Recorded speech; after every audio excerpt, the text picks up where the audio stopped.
हमारे विभिन्न राजवंश अपने कलचुरी समाज के रहे विभिन्न क्षेत्रों में, हम उसकी थोड़ी वंश वृक्ष देख लें कि हम बहुत छोटे नहीं थे, बहुत अदने नहीं थे, हम बहुत बड़े थे और हमारा साम्राज्य बड़ा था। जितना अभिलेख जो गुप्तों का काल स्वर्णकाल कहा जाता है, उनके मात्र 35-40 अभिलेख मुख्य रूप से मिलते हैं, लेकिन अपने कलचुरियों के लगभग 150 अभिलेख मिलते हैं और हम उसको बड़े ही सिस्टमेटिक ढंग से। महिष्मती के कलचुरी हैं, उसमें प्रथम नरेश है कृष्णराज, जिसका 550 ईस्वी से लेकर 575 ईस्वी तक वह लगभग 25 वर्षों तक शासन करता है। तत्पश्चात शंकरगढ़, वो भी 575 से लेकर 600 ईस्वी तक शासन कर रहे होते हैं। उसके पश्चात बुद्धराज और 600 ईस्वी से लेकर 620 ईस्वी तक वह शासन कर रहे हैं। इनके बाद बहुत जानकारी हमें नहीं मिलती है। जो दूसरे हमें अपने कलचुरियों के वंशवृक्ष दिखलाई पड़ते हैं, वह विदर्भ के कलचुरी हैं। विदर्भ के कलचुरियों में प्रथम जो राजा है, प्रथम नरेश जो है कलचुरी, वह है स्वामीराज, जिसके जो अभिलेख मिले हैं कलचुरी संवत 322 के। तत्पश्चात नन्नराज है, उसका पुत्र तरल स्वामी है। और जैसे हम आगे बढ़ते जाएंगे तो त्रिपुरी के कलचुरी जो सर्वाधिक ख्याति प्राप्त भारत वर्ष के राजवंशों में प्राप्त है। त्रिपुरी के कलचुरियों में हालांकि ये माना जाता है कोक्कल प्रथम को प्रथम नरेश माना जाता है, लेकिन उसी के सागर और रीवा अभिलेख को जब पढ़ेंगे उसमें स्वयं कहा गया है कि वह बाम राज का पादानुद्यात है। अभी आगे हम दिखाएंगे आपको, अर्थात उसके चरणों में बंधा, अर्थात उसका कोई बाद के वंश का है। तो प्रथम नरेश कोक्कल प्रथम न होकर वह नरेश है बाम राजदेव, जो वह 675 ईस्वी से लेकर लगभग 700 ईस्वी तक शासन करता है। तत्पश्चात शंकरगढ़ है 750 से लेकर 775, लक्ष्मण राज 825 से लेकर 850 तक, कोक्कल प्रथम जो अभी हम चर्चा आप लोगों से कर रहे थे, वह 850 से लेकर 890 ईस्वी तक शासन करते हैं। कोक्कल प्रथम के दो पुत्र हैं शंकरगढ़ द्वितीय और अर्जुन। शंकरगढ़ द्वितीय 890 से लेकर 910 ईस्वी तक शासन करता है, जिसकी कि विभिन्न उपाधियां देखते हैं, प्रसिद्ध धवल मुग्ध तुंग और रण विग्रह। उसमें से उसके पश्चात जो है बालहर्ष शासन करता है, जो 910 से लेकर 915 ईस्वी तक। उसके बाद युवराज देव लक्ष्मण द्वितीय, शंकरगढ़ तृतीय, युवराज देव द्वितीय, कोक्कल द्वितीय, गांगेय देव। और यही जो है गांगेय देव का, जो कि कलचुरियों का सबसे उत्कर्ष का काल कहा जाता है, सबसे प्रभावी सबसे बड़ा साम्राज्य हमारे गांगेय देव और लक्ष्मीगढ़ के समय ही दिखलाई पड़ता है। तत्पश्चात यशकर्ण आता है, लेकिन यही वह समय है जो त्रिपुरियों के कलचुरियों में धीरे धीरे शक्ति का ह्रास होता है। और उसके बाद गयाकर्ण, नरसिंह, जय सिंह, विजय सिंह, अजय सिंह और त्रैलोक्यमल्ल यह अंतिम नरेश है त्रिपुरियों के कलचुरी में। त्रैलोक्यमल्ल के बाद आप जानते हैं कि इसी समय मुस्लिम आक्रांता आते हैं, चंदेलों का प्रभाव बढ़ता है, परमारों का भी प्रभाव बढ़ता है, जिसके कारण यह संकुचित होते चले जाते हैं।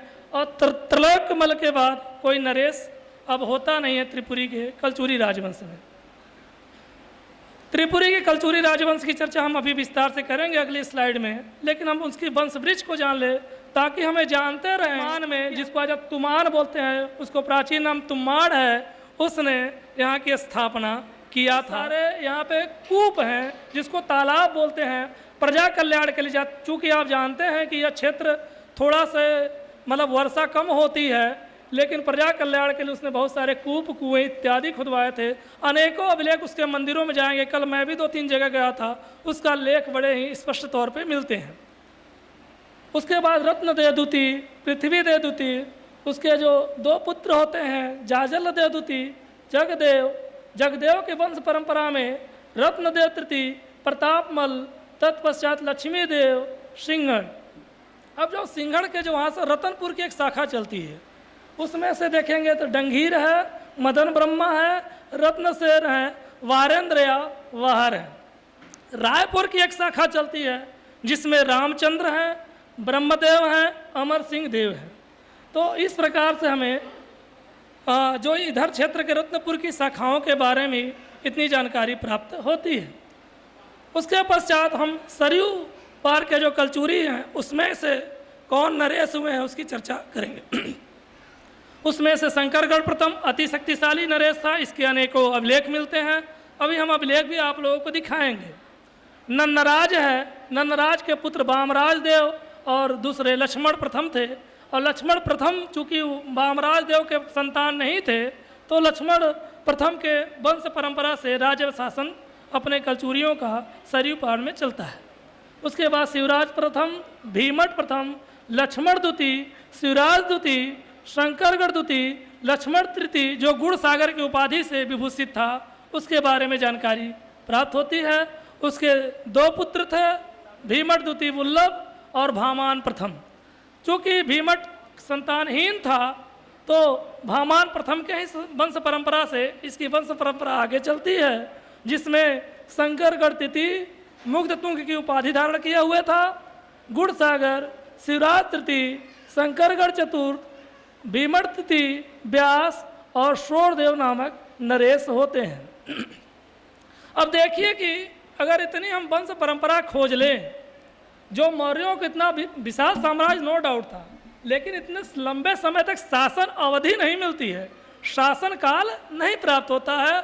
गुप्तों के भी शासन काल 319 से प्रारंभ होते हैं और लगभग 650 तक वह धीरे धीरे गुप्त जो जिसको हम उत्तर गुप्त बोलते हैं, लेटर गुप्ता, वह भी खत्म हो जाते हैं, मतलब 300 वर्षों तक। लेकिन यहाँ 550 से लेके हम जब इतिहास उठाते हैं तो 1250 ईस्वी तक, अर्थात कोई ऐसा साम्राज्य नहीं है जो कि 700 वर्षों तक अपने इतिहास को समेटे हुए हो।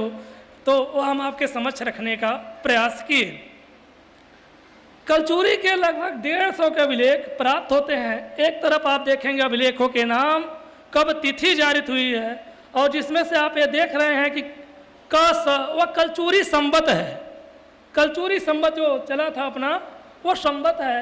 उसके बाद जिस राजा ने जारी कराया था और कहाँ से मिला है, चूँकि अति विस्तार है तो हम बस दिखाएंगे आप लोगों को, इस पर बहुत चर्चा करेंगे नहीं, क्योंकि बहुत अधिक मात्रा, प्रचुर मात्रा मिलते हैं। और अपने तो जारी किए, लेकिन उनके जो सामंत थे, जो उनके अधीन नरेश थे, वह भी उनके दान दिए हुए ताम्रलेख इत्यादि जारी करते, इसलिए भारी मात्रा में मिल रहा है।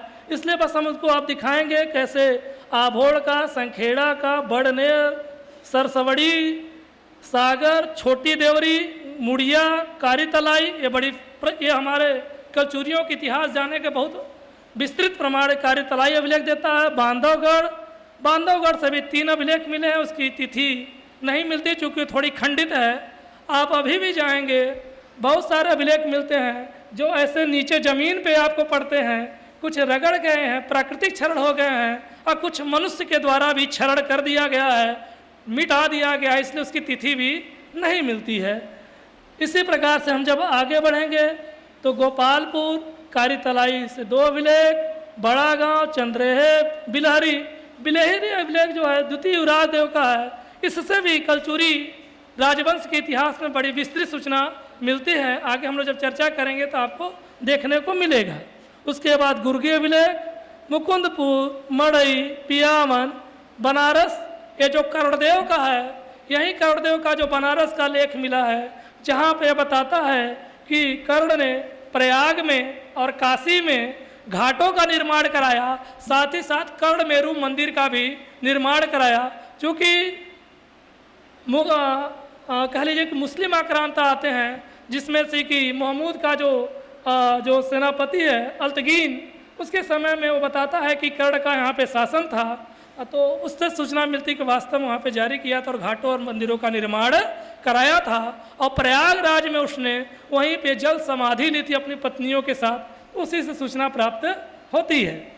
उसके बाद पाइकोरे, गोहरावा, करबी, रीवा अभिलेख भी बड़ा ही हमें कलचूरियों के बारे में बड़ा प्रचुर मात्रा में ज्ञान देता है। सिमरिया, सारनाथ शिलालेख, ये भी हमारे बनारस से ही मिला है।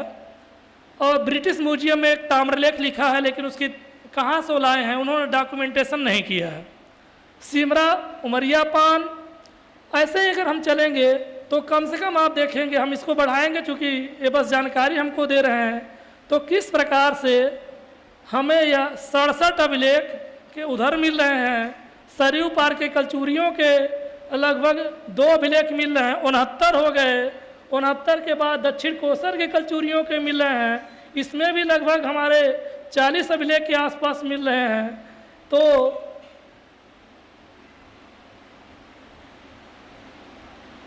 देखिए 41, 69, 170, 40, 110 अभिलेख केवल 3 मतलब क्षेत्रों से जो हमारे शासन किए हुए हैं हमारे वंश वृक्ष में, उनके मिल रहे हैं 110 अभिलेख। इसके पश्चात यदि आप आएंगे तो लगभग हमें 9 अभिलेख ये मुख्य रूप से हैं। बाकी बहुत सारे अभिलेखों को मैंने छोड़ दिया है, जो उसकी डाटा देना यहाँ मैं बहुत उचित नहीं समझा, ताकि आप उससे उबे न, निराश न लगे, इसलिए मैंने इतने अभिलेख आपके सामने रखा जो हमारे कलचूरी राजवंश के बारे में जानकारी प्रदान करती है। अब जो कहते हैं कि कलचूरी बस त्रिपुरी के हैं, आप देखिए इस मैप प्रदेश और ऊपर के भूभाग को वह एक्वायर किए हुए हैं। इसके पश्चात आप जाएंगे तो मध्य प्रदेश के महिष्मती के, इधर विदर्भ के जो आपके गुजरात और महाराष्ट्र के कुछ क्षेत्र आते हैं, वहाँ पे शासन कर रहे हैं। रायपुर के कलचूरी हैं, रतनपुर के कलचूरी हैं, त्रिपुरी जहाँ आज आप हम एकत्रित हुए ही हैं, और सरयू पार जिसको हम कहते हैं कि अयोध्या, उधर के कलचूरी हैं। तो हमारा जो क्षेत्र विस्तार बहुत छोटा नहीं था, इसलिए मैं बार बार एक शब्द यूज कर रहा हूँ, विराट था। कलचूरी अगर हम इसको थोड़ा मैप पे देखें, गूगल मैप पे, अब देखिए कि कहाँ कहाँ से कलचूरी का अभिलेख है। स्तंभ लेख हैं, या मूर्ति लेख के प्रतीक हैं, ये ताम्रलेख हैं और शिलालेख हैं। देखिए कैसे कितने विस्तार रूप से हमें मिल रहे हैं। तो इतनी हमें जानकारियाँ अभिलेखों और इत्यादि से मिल रही हैं, उनके वंश वृक्ष मिल रहे हैं, वह आपके सामने प्रस्तुत किया। अब मैं जो त्रिपुरी के कलचूरी हैं उनके बारे में, कैसे शासन किए, किनको पराजित किए, जो अपने को बहुत बड़े बड़े नरेश कहलाते थे, उन्होंने कैसे उससे कूटनीति संबंध स्थापित करते हुए, अपने वैवाहिक संबंध स्थापित करते हुए, जो राष्ट्रकूट जो दक्षिण से आकर पाल प्रतिहारों को वह करिए कि उसका उत्पीड़न करता था, लेकिन उस जैसे नरेशों को भी हमारे कलचूरी राजवंश के शासकों ने जो डाहल में शासन कर रहे थे, उससे वैवाहिक नीति का पालन करते हुए मधुर संबंध स्थापित किए, मैत्री संबंध स्थापित किए, जिससे कि हमारा राज्य बचा रहे और हम लंबे समय तक शासन करते रहें। वह नीतियां भी आपको आगे हम समझाने का प्रयास करेंगे, बताने का प्रयास करेंगे। तो अगला स्लाइड, अगली, धैर्य रखें, कुछ जरूर दूंगा।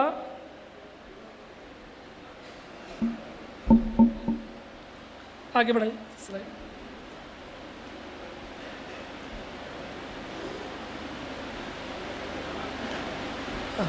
आप अपने यहाँ से बढ़ाइए, आप अपने ऐसे भाग रहा है। कि श्री बामराज देव पादानुद्यात परम भट्टारक महाराजाधिराज परमेश्वर श्री शंकरगढ़, अर्थात शंकरगढ़ जो है उसका पादानुद्यात, उसके पश्चात जो पैरों में पड़ा रहे, अर्थात शिष्यवत रूप में रहे या पुत्रवत रूप में रहे, ऐसा उल्लेख मिलता है, जिससे पता चलता है कि जो प्रथम नरेश है चेदी राजवंश का या कलचूरी राजवंश का, वह है बामराज देव। और इसी के नाम से जो बांदा, हम एक यूपी में जिला बोलते हैं, जो कि आप जानते चित्रकूट के पास में है, उसी बामदेव के नाम पे उसका नाम बादा नगर पड़ा था। उसी का अपभ्रंश रूप है वह बादा, जहाँ पे बामदेव ने बामदेवेश्वर अर्थात बामेश्वर पहाड़ी के गुफा है, वहाँ पर उसने एक शिवलिंग की स्थापना की थी। एक बीबी मिरासी जिन्होंने कि बहुत ज़्यादा काम अपने कलचूरी अभिलेखों पे काम किया है, उनका विचार है कि बामदेव का जो शासन क्षेत्र था उत्तर प्रदेश के मध्यवर्ती भाग, अर्थात जिसको हम बुंदेलखंड आज बोलते हैं, बांदा और मध्य प्रदेश का सागर, रीवा, जबलपुर, जिसको हम त्रिपुरी के शासक के रूप में जानते हैं, और जिसकी कि प्राचीन समय में उसकी राजधानी कालिंजर या कालिंजर थी। और कालिंजर और चित्रकूट वहाँ के 2 प्रमुख दुर्ग हुआ करते थे, जहाँ से वो शासन करते, अपने शासन की वृद्धि करते थे। बाद के कलचूरी वामदेव अपने अभिलेख में अत्यधिक सम्मान दिया गया है, चाहे वह कर्ण हो, यशा कर्ण हो, गया कर्ण हो, जय सिंह, विजय सिंह या अंतिम नरेश त्रैलोक्यमल हो, उन सभी ने वामदेव की अपने अपने अभिलेखों में बड़े ही चर्चा विस्तार से किया है कि हम उसके क्या, हमारे वो आदि पुरुष हैं, वाम राजदेव आदि पुरुष हैं। इसके बाद कोक्कल प्रथम नरेश होता है और इसके समय में जो मैंने पहले भी बताया कि बंगाल में पाल नरेश, गुजरात में गुर्जर प्रतिहार नरेश और दक्षिण में राष्ट्रकूट नरेश, और वहीं जब जाएंगे तो चंदेल नरेश भी, जिसको हम विद्याधर के नाम से, धंग के नाम से भी जानते हैं। खजुराहो का आप मंदिर सुने होंगे, उसी ने बनाया था, उसके यह समकालीन रहता है। और ऐसे प्रमुख शासकों के बीच रहते हुए अपने जो कलचूरी नरेश हैं, कोक्कल इत्यादि, अपने कहे कि कूटनीति और राजनीति तथा वैवाहिक मित्रता की वजह से अपने को विस्तार किए। और स्वयं उसने चंदेल नरेश राहिल की पुत्री तथा हर्ष की बहन राजकुरी नट्टा देवी से भी उसने विवाह किया, जो वहाँ की राजकुमारी थी। जब उससे जो पुत्री हुई, उसका जो विवाह राष्ट्रकूट नरेश कृष्ण द्वितीय से किया। अर्थात हम राष्ट्रकूटों से भी अपना संबंध स्थापित कर लिए और उधर हम चंदेलों से भी कर लिए। तो जिससे अगर हमारा कोई दामाद होगा या हम कहीं से अपनी बहू लाएंगे तो निश्चित रूप से उसकी मित्रता हमारी अच्छी होती है, एक दूसरे पे आक्रमण नहीं करते हैं और एक दूसरे की सुरक्षा भी प्रदान करते हैं। उस कूटनीति का पालन इसने किया था। परिणाम क्या हुआ कि हम अपने राज्य के पश्चिम और दक्षिण पश्चिम से पूर्णतः सुरक्षित हो गए और हमारा राज्य सुरक्षित रहा। कर्ण के बनारस, लेख और भोज, बल्लभराज, चित्रकूट, भूपा, शंकर ग्रामण राजाओं को इसने अब जानकारी में है। तो वहाँ से युवराज द्वितीय के लेख मुग्ध तुंग शंकरगढ़ ने पूर्वी समुद्री, अर्थात ये दर्शा रहा है कि बंगाल के क्षेत्र को, जिसको हम पूर्वी पयोधी भी कहते हैं, वहाँ तक यह अपना अभियान किया था। और तत्पश्चात उसने राष्ट्रकूटों से वैवाहिक संबंध स्थापित किए। उसकी दो पुत्रियां थी, एक लक्ष्मी, एक गोविंदाम्बा, और दोनों पुत्री का विवाह उसने राष्ट्रकूट नरेश जगतुंग से किया। और उसके जो पुत्र हुए, लक्ष्मी से इंद्र तृतीय और गोविंदाम्बा से बड्डक तृतीय, ये दोनों राष्ट्रकूट जो नरेश हैं मान्यखेट के, इन दोनों ने एक बड़ा साम्राज्य और बड़ा अभियान चालू किया था। इससे जानकारी हमें प्राप्त होती है। और इसी से दो पुत्र हुए, बालहर्ष और उसकी चर्चा हम लोग बाद में करेंगे। इसके बाद युवराजदेव प्रथम होता है और इसके कार्यतलाई अभिलेख, जो कि कटनी में है कार्यतलाई, वहाँ से जानकारी प्राप्त होती है उस अभिलेख से कि इसने गौड़ों का दमन किया। गौड़ मतलब बंगाल के जो पाल नरेश हैं उनका दमन किया। कोसलों को दंडित किया। कोसल मतलब दक्षिण कोसल, बिलासपुर का क्षेत्र, और दक्षिण दिशा के राजाओं को पराजित किया और गुर्जरों को अपने अधीन किया। अर्थात जो गुर्जर अपने को बहुत उस समय शक्तिशाली थे उनको भी इसने अधीन किया था। और युवराजदेव के बिलहारी अभिलेख में भी इसकी तमाम जानकारियाँ प्राप्त होती है, कैसे उसने उत्तर दिशा में, मतलब हिमालय की चर्चा, अब देखेंगे पार्वती की केली और कैलाश पर्वत तक की बात कर रहे हैं, लेकिन वह अतिशयोक्तिपूर्ण है, लेकिन फिर भी यह जानकारी हमें प्राप्त होती है। साथ ही गौड़, करनाट, कश्मीर, कलिंग के, अर्थात वहाँ पर उसने कहा कि क्रीड़ा मतलब करने का तात्पर्य यहाँ पर यह है कि उसके साथ उसने वैवाहिक संबंध स्थापित किया, न कि किसी पे आक्रमण करके उसको विजित किया, ऐसा वह उल्लेख नहीं है। लेकिन हमने उसके अपने जो सामरिक संबंध होते हैं, कूटनीतिक संबंध होते हैं, यह बड़ी मजबूत होनी चाहिए। आज भी आप देख रहे हैं विश्व में, तो अपना भारत जो है, जब से मोदी आए हैं तब से कूटनीतिक संबंध स्थापित कैसे मजबूत बना रहे हैं। कहते हैं पहले पड़ोसी जो मित्र हैं उनको हम अपने को सुरक्षित रखें, शत्रु जो पड़ोसी शत्रु होता है तो पहले हम उससे मजबूत हों। वहीं कूटनीतिक धर्म का पालन करते हुए इन राजाओं ने भी अपने साम्राज्य विस्तार किया था। और इसी के दरबार में राजशेखर था, जिसने विद्य सालबंजिका, बाल रामायण, कर्पूर मंजरी जैसे रचना, कालजयी रचना किया है, जिससे अनेक इतिहास भारत के बारे में मिलता है, इसके दरबार में था। और वह कहता कि ये जो युवराज प्रथम है वह मगध, मालव, पांचाल, जालंधर, अवंती, केरल की राजकन्याओं से विवाह करते हैं। अर्थात जो चर्चा हमें यहाँ मिलती है और यहीं राजशेखर भी अपने विद्य सालबंजिका में कर रहे होते हैं। और इसने परमेश्वर चक्रवर्ती त्रिकलिंगाधिपति, अर्थात कहीं न कहीं यह दर्शा रहा है कि कलिंग अर्थात जिसको हम उड़ीसा ओडिशा बोलते हैं, उसमें उत्कल या कलिंग बोलते थे। आप लोग जानते होंगे कि जो चंद्रगुप्त अशोक था, उसने कलिंग विजय के बाद जो हृदय परिवर्तन हुआ था, उसी कलिंग की बात यह हो रही है, अर्थात उसका साम्राज्य है उड़ीसा तक रहा होगा। मंदिर मूर्तियों का निर्माण, जैसे अभी चर्चा में अभी इसके सत्र में, इसके उद्घाटन सत्र में हम लोग सुन रहे थे कि अमात गोल्लाक ने विष्णु का उपासक था और बांधवगढ़ में मत्स्य, कुर्म, वराह, परशुराम, हलदार की विशाल काय मूर्तियों का उसने निर्माण कराया था।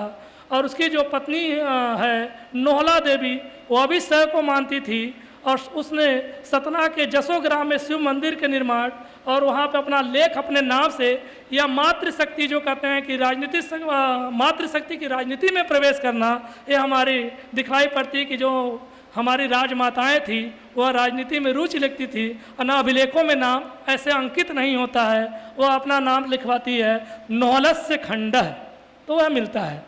और यह स्वयं जो है कि युवराज प्रथम शैवाचार प्रभा शिव से प्रभावित होकर रीवा में गुर्गी नामक स्थान पर एक विशाल मठ और देवालय का निर्माण करता है और नर्मदा के किनारे भेड़ा घाट के निकट 64 योगिनी वर्तुलाकार मंदिर का निर्माण करता है।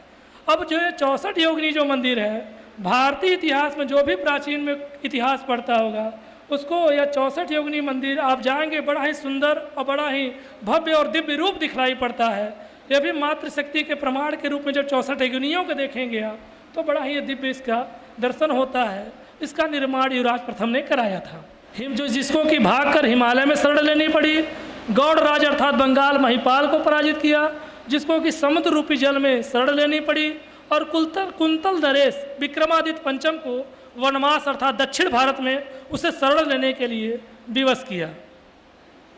उसके बाद इसने तमाम आप देखें उसके विजय हैं, चूँकि समय हो रहा है, अन्य वक्ता इंतजार कर रहे हैं, तो किस प्रकार से उसके अन्य विजयों के बारे में भी हमें उल्लेख प्राप्त होता है। जो सबसे चरम उत्कर्ष का काल देखने को मिलता है वह है गांगेय विक्रमादित्य, जिसमें विक्रमादित्य और भारतवर्ष में विक्रमादित्य की उपाधि सभी सम्राट धारण नहीं करते हैं। बड़े गिने चुने विक्रमादित्य की उपाधि, विक्रमादित्य मतलब जैसे हम कहते हैं कि राम राज्य, ऐसे भारत में अगर हम देखा जाए भौतिक तौर पे, तो विक्रमादित्य की उपाधि एक अच्छे सम्राट, केवल शासन का विस्तार नहीं, प्रजा कल्याणार्थ जो कार्य करता था, जिसकी नीति और नियम, जिसके प्रशासन समाज को सही न्याय और दंड दे सके, ऐसे विक्रमादित्य की उपाधि धारण करने वाले हमारे गांगेय देव विक्रमादित्य थे, जिन्होंने 1015 से 1041 ईस्वी तक शासन किया। शुरू में चूँकि थोड़ी कमज़ोर होते हैं तो विद्याधर, चंदेल नरेश विद्याधर के अधीन होता है, लेकिन धीरे धीरे वह शक्ति मजबूत करते हुए कुंतल और जिसकी जयसिंह को वह पराजित करता है। और इसके बारे में और भी जानकारी मिलती है कि इसने विद्याधर के अन्य जो नरेश थे उसको पराजित किया था, लेकिन इसमें दोनों में संघर्ष होता है, वो संधि होती है, कोई जय और पराजय न चंदेल नरेशों में होता है न कलचूरी नरेशों में। इसलिए यह जो कि दोनों के जो अभिलेख हैं दोनों राजवंशों के, वह अपने अपने विजय के बारे में उदाहरण दे रहे होते हैं, लिख रहे होते हैं लेखों में, लेकिन वह अनिर्णायक युद्ध रहा, तमाम इतिहासकारों का जो अंत में मंतव्य निकल के आया। और उसके बाद जो देख रहे हैं कि जो भोज परमार और कलचूरी नरेश से कैसे संघर्ष होता है, तो उदयपुर प्रशस्ति मिलती है, उसमें करड़ाट, लाटपति, गुर्जर नरेश, तुरुस्क, चेदी नरेश, इंद्र तथा तोग्गल के सेनाओं को उसने जीत लिया। अर्थात कि ये जो हमारा जो गांगेय देव है इसको पराजित किया था विद्याधर चंदेल। चूँकि विद्याधर चंदेल लगभग 50 वर्षों तक शासन करता है, इसलिए यहाँ पे कहीं ना कहीं अपने को कमज़ोर होते हैं। लेकिन इसके पश्चात आप देखेंगे तो इसकी जो विजय दिखलाई पड़ती है वह उत्कल और दक्षिण कोसल। उत्कल हम पहले भी कहे कि इसको कलिंग या उड़ीसा बोलते हैं, तो उसके जो कर्ण के रीवा और पृथ्वीदेव प्रथम के आमोदा लेख में तुमाड़ नरेश कमल राज की सहायता से, जो यहाँ का स्थानीय नरेश है जिसको तुमान में, उसकी सहायता से उत्कल नरेश अर्थात उड़ीसा के नरेश तथा कौशल के पांडु वंशी महाशिवगुप्त ययाति पर विजय प्राप्त किया था। और उस विजय प्राप्त करने के पश्चात इसने त्रिकलिंगाधिपति की उपाधि धारण किया था। चंदेल नरेशों को पराजित किया बाद में, जबकि विद्याधर के बाद कमजोर नरेशक होता विजयपाल। अब धीरे धीरे ये अपना शक्ति और बढ़ा रहा है, मजबूत कर रहा है। और महोबा अभिलेख में यह ज्ञात होता है कि विश्व विजय करने वाले गांगेय देव ने हृदय कमल के अभियान को पंखुड़ियाँ भयोत्पादक विजयपाल को युद्ध में देखकर उसको बंद हो गई थी, अर्थात वो डर के भाग गया था। इसी प्रकार काशी पर भी अपने विजय की पताका फहराते हुए, इसके साथ ही हिमाचल, जिसको आज आप बोलते हैं कांगड़ा, जहाँ का ये एक मंत्री है, आप लोग जानते होंगे, ध्यान नहीं आ रहा है, तो हिमाचल तक वह जाता है। उसके बाद अंग, जिसको हम आज मगध का एरिया बोलते हैं, बिहार, वहाँ तक वह जाता है। उत्कल, उड़ीसा, कुंतल नरेशों पर भी आक्रमण कर उसको बंदी बना लेता है। अर्थात इस क्षेत्रों में जो शासन की, जो खासकर काशी बनारस में, वो मुस्लिम लेखक है वहकी, ताइक वहकी उसका पूरा नाम है। उसके कहता है कि जो लाहौर का जो मोहम्मद प्रथम का सेनापति था अहमद नियालतगीन, जब वो बनारस पर आक्रमण करता है उस समय गांगे देव का अधिकार था। इससे सूचना मिलती है कि गांगे देव का अधिकार हमारे काशी पर भी था उस समय। उसकी जो मुद्राएं हैं, जो स्वर्ण मुद्राएं हैं, वो गंगा घाटी से मिलती है और ये नागरी लिपि में है। आप इसको देखिए बड़े ध्यान से, जब पढ़ेंगे, ये लक्ष्मी की है। और इसमें जो है कि आप देखेंगे कि श्रीमद गांगे देव लिखा हुआ है। तो ये आप देखेंगे लक्ष्मी प्रकार की जो मुद्राएं हैं वह कुषाणों और गुप्तों के बाद चलाने वाला कोई प्रथम शासक था तो वह गांगे देव था। और यह बड़ी लोकप्रिय मुद्रा होती है जिसको बाद के समकालीन नरेशों ने भी चलाया। और इसके अतिरिक्त स्वर्ण के साथ रजत की, सिल्वर के भी और कापर के भी कॉइन्स उसने चलाया। और जो मैंने कहा कि इसमें जो लेख मिलता है श्रीमद गांगे देव। लक्ष्मीगढ़ इसके बाद शासक होता है। इसके लगभग 8 अभिलेख मिलते हैं। इसने भी अपने पिता के साम्राज्य शक्ति का लाभ उठाते हुए विस्तार किया, जिसमें पूर्वी बंगाल, दक्षिण और पश्चिम गुजरात तक उसने आक्रमण किया। और जो उसका जो क्षेत्र मिलता है चंदेलों पे, देखिए उसका पूरा साम्राज्य विस्तार है। और किस प्रकार से कलिंगों को भी पराजित किया था इसकी सूचना हमें प्राप्त होती है। और इसके बारे में जो मूल्यांकन मिलता है, उसके समय में कृष्ण मिश्र नामक ब्राह्मण था जो उसके दरबार में रहता था, कवि भी था।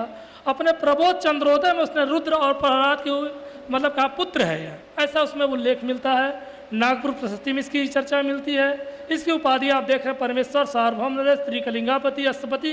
अश्वपति एरर मिस्टेक है, अश्वपति, गजपति, नरपति, त्रयाधिपति, इसकी पूरी उपाधि है। अर्थात इसकी यह उपाधि बता इसके पास विशाल सेना थी, चाहे वह घोड़े की सेना हो, हाथियों की सेना हो। इस प्रकार से इसकी उपाधि से पता चलता है इसके पास विशाल सेना थी। और इसके राज दरबार में आप देखेंगे गंगाधर बिल्लट, जिसने विक्रमांक देव चरित्र लिखा, वह भी इसके दरबार में था। बल्ला था, राजशेखर था। और यह वाराणसी को अपनी दूसरी राजधानी बनाते हो, मैंने कहा कर्ण का शिव मंदिर वहाँ से मिलता है। आज तो वह नहीं मिलता है, लेकिन ये अभिलेखों में प्राप्त होता है। और किस प्रकार से प्रयाग में उसने घाट का निर्माण कराया और ब्राह्मणों को दान दिया। और हमारे यहाँ एक अभी खुदाई हुई है, बबनिया एक गांव है बनारस में, वहाँ से कलचुरी कालीन हनुमान, पार्वती, शिव, उमा महेश्वर और महिषासुरमर्दिनी तथा गणेश की कलचुरी कालीन अभी जस्ट 6-8 महीना पहले उत्खनन में मिला है। तो अभी कहीं कोड नहीं है, लेकिन ये हम लोग चूँकि उसी विभाग में हैं तो मिला है, तो आपके सामने मैं बता दे रहा हूँ, जो अपडेट कर दे रहा हूँ। इस प्रकार से हमें सूचनाएँ मिलती है। आप लोगों ने सुना, आप सभी लोगों को तहे दिल से धन्यवाद और आभार। धन्यवाद।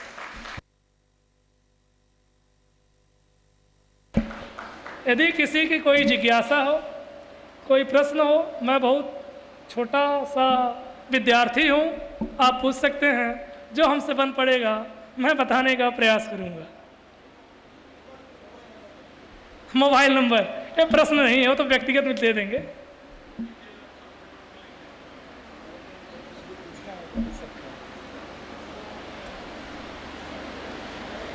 और कहाँ से हमारे शिलालेख मिले हैं, तो उसने हमने इसको दिखाने का प्रयास किया है। अभी आपको दिखाया मैंने कि लगभग हमने बनाया हम ही संवारेंगे, हमने बनाया हम ही संवारेंगे।